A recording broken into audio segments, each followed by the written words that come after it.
Most deserters flee to escape war, but during the Mexican-American War, hundreds of soldiers in the US Army did the exact opposite. They deserted so they could keep fighting, only this time against the United States. What began as a trickle of quiet disappearances soon grew into an organized battalion that terrified American commanders. Their desertion, and the fate that followed, became a dark episode in US military history. The Mexican-American War erupted in 1846 after a border clash along the Rio Grande escalated into open conflict. The US Army was relatively small, and it relied heavily on immigrant recruits to fill its ranks.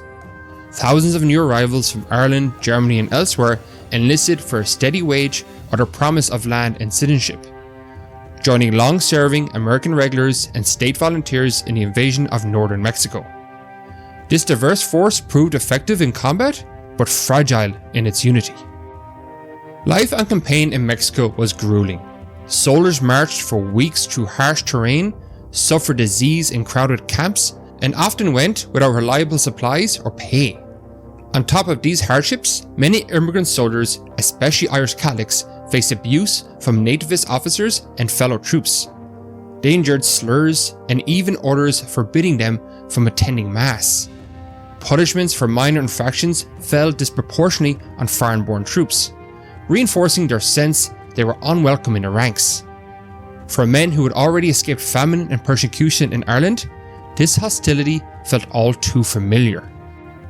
Desertion was not unusual in 19th century armies, and at first, the disappearances in the US ranks seemed like typical attrition.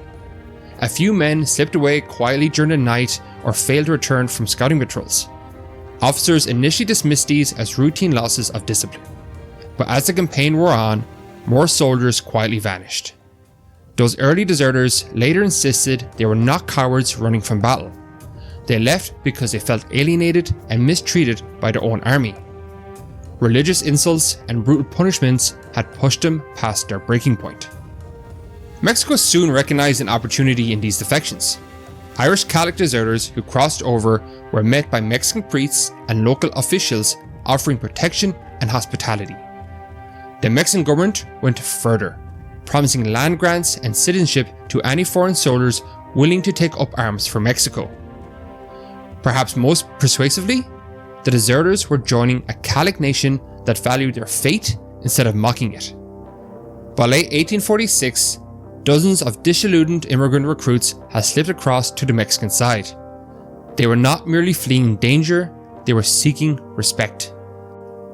For a time, these desertions were isolated and uncoordinated. That changed as more men reached Mexican lines and a pattern became clear.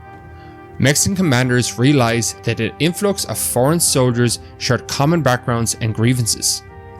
In late 1846, General Antonio Lopez de Santa Anna authorized the creation of a unit made up of Irish and other Catholic volunteers. Leadership was given to John Riley, an Irish artilleryman who had deserted from the US Army just before the war began. Under Riley's steady hand, the scattered deserters were molded into a coherent company grouped especially around those with artillery experience. By early 1847, this company was officially organized as the Batallón de San Patricio, the St. Patrick's Battalion. They raised a green flag emblazoned with the harp and the motto Ireland go Bra, Ireland forever, proclaiming their heritage even as they wore Mexican uniforms.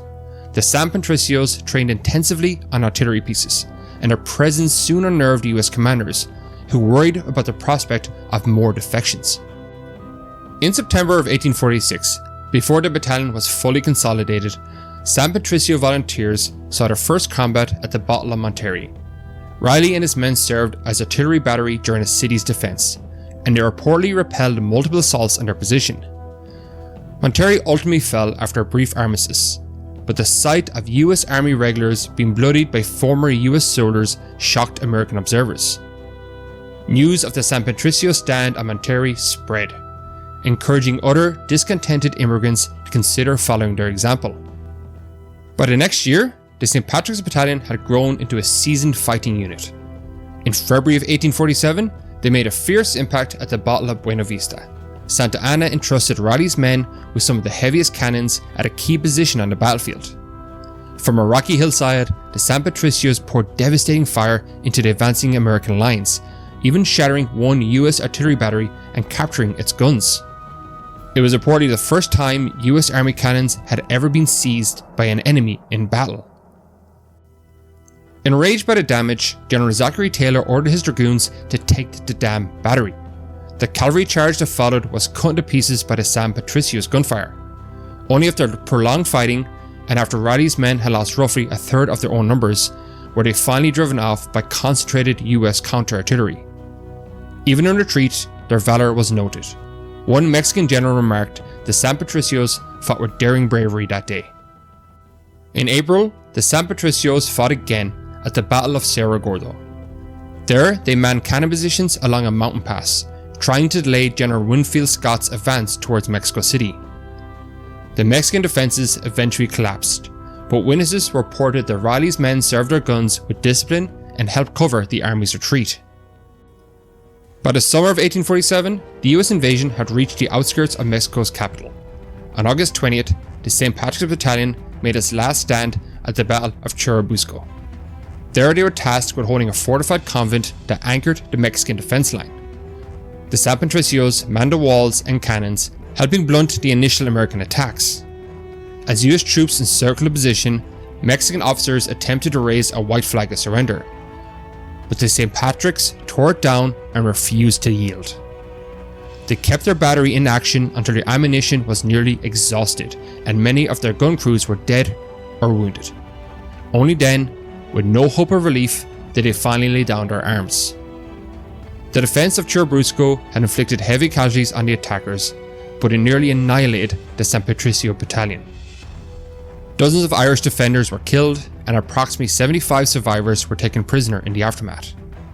General Santa Anna would later assert that with a few hundred more men like the San Patricios, he could have won the war. The captured San Patricios now faced the wrath of the US Army. Never before had the Americans apprehended so many of their own former soldiers as prisoners of war. US military law dictated that desertion to the enemy in wartime was punishable by death.